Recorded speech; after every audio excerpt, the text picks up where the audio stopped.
As we mentioned earlier, the D-Day anniversary was a magnet for world leaders who came to honor veterans of World War II, including Russian President Vladimir Putin. He met with a wide array of leaders in front of and behind the cameras. For more on this, we turn to CCTV's Jim Spellman. And Jim, Putin had a lot to say about the ongoing Ukrainian crisis, didn't he? Yeah, more than he usually does in public. And these public events were very carefully put together. We didn't see Presidents Putin and Obama side by side in public, but a series of private one-on-one meetings may help set the stage for a resolution to the crisis in Ukraine.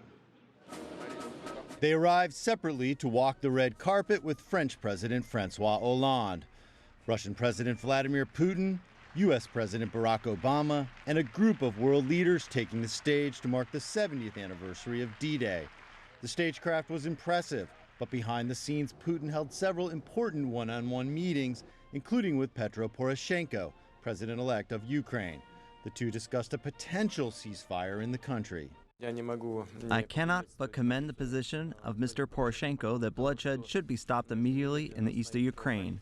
And he has a plan in that regard. What plan this is, you better ask him, not me. While encouraging Ukraine to negotiate directly with separatists in the southeast. Only that way conditions can be created to start a real negotiating process with supporters of federalization. Until now, nobody has told them anything specific. Nobody has offered them anything specific. Putin also met with German Chancellor Angela Merkel and UK Prime Minister David Cameron. At lunch, Obama and Putin largely ignored each other, easy to do when separated by a president and two queens, but later met behind closed doors to discuss Ukraine. There were no reporters allowed in, but the French government released a short video of the encounter. We sat down at the table and talked for some 15 minutes, I think. I can't say it was a detailed conversation, but nevertheless, we touched upon main issues related to the resolution of the current situation and to the development of our economic ties.